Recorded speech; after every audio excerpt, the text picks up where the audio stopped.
男仔介意吧？我覺得即係如果你唔講邊個知啊？但係我肚上面會有呢個刀疤，好明顯嘅嘛。咁啊點啊？吹咩？啊，咁以後分檢啊呢啲嘢係都會俾出到出嚟嘅。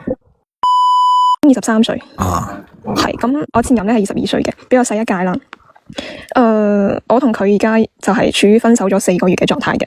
咁呢個4個月咧係有一直喺度拉扯緊嘅，反反复复拉扯咗3次啦。即係話佢跑過嚟同我提出話要復合，之後過咗1個月左右又推翻咗，之後又跑過嚟提復合，又推翻咗，反反复复咗3次。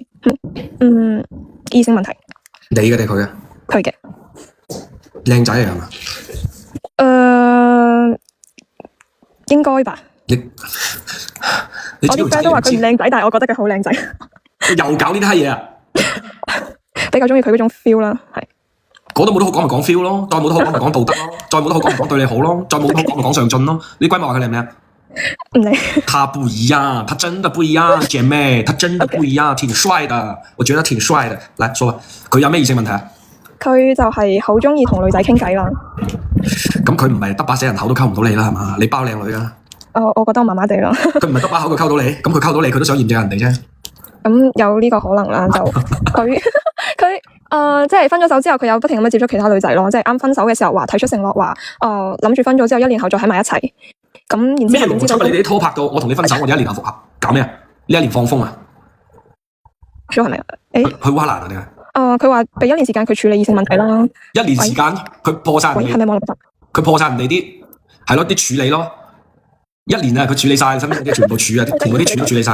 你真係佢喺埋一齊一共1年半。咁喺今年嘅時候咧，我就同佢有咗 BB。打咗。係，仲要係唔係正常嘅有嘅嗰隻。唔係正常係點有啊？託夢俾你㗎，月老。宮外。哦，你講呢種唔正常係嘛？係。一傷咗身體咁唔算沉沒成本啦，沉晒啦已經。但係應該有好多男仔介意吧？我覺得即係如果你唔講邊個知啊？但係我肚上面會有呢個刀疤，好明顯嘅嘛。咁啊點啊？吹咩？啊，咁以後分檢啊呢啲嘢係都會俾出到出嚟嘅。總有一個傻閪愛到唔使分檢嘅。咁㗎？係啊。哦。你唔能夠因為宮外孕過就屌你，咁樣成世都係隻廢柴㗎，冇可能㗎，唔得㗎。唔係話佢唔好啊，佢未大透。佢或者過3年之後，佢係一個好迷人嘅、好有魅力嘅男人，話唔定而家唔得。佢而家同我講嘅話係，佢而家嘅狀態係唔想拍拖，亦都唔想結婚，就希望可以做朋友咁樣咯。但係佢又嚟叫咗我，我又頂唔順喎，即係反反覆覆呢3次，其實我情緒波動好大。4個月有冇打屁啊？有啊。咁咪就係佢想要嘅狀態咯。咁有冇咩辦法可以破咗呢個狀態？冇乜撚嘢啫，冇人溝咩而家你我接受唔到其他人。你又嚟啦！我幼兒園我就同晒啲老師講，我以後唔會再同女仔玩噶啦。雖然我而家都冇人問津。唉。你又嚟啦！我比較戀愛腦咯，而且我比較缺愛，而且佢一直俾我希望，一直話我會有可能同你喺埋一齊，咁我就捉住呢個有。一巴車死佢。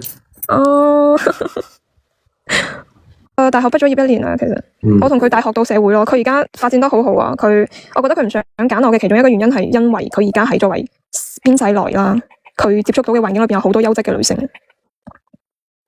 幾錢個月啊？編制內？正常嚟講加埋雙。我槍㗎，射我㗎。唔係，有加埋教師嚟嘅。啊？幾錢個月啊？到手？15,000。1線城市啊？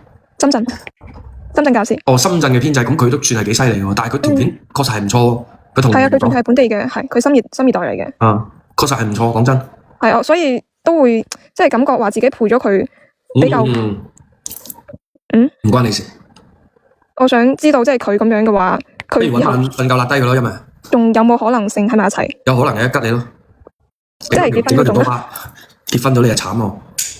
點解你會咁諗嘅女？攞個仔就綁住佢，用我結婚證綁住佢。即係佢結咗婚就有個緊箍咒噶啦，有得吉都唔會吉噶啦。會以後發展得更好嘅啫，即係佢同下一個女仔做嘅嘢。咁你望前任好係一個人嘅基本素質嚟噶啦，你詛咒佢咩唔通？你唔覺得佢作為你攞得出手嘅一個前任已經係最好嘅結果啦咩？佢過得好係好事啊，我都成日望我前妻好嘅。當然我希望佢好啦，但係我覺得即係佢，我更加想了解，即係好似佢呢一類型人咧，佢如果進入到下一段戀情嘅時候，會唔會重複翻對我咁樣嘅咧？大概率會。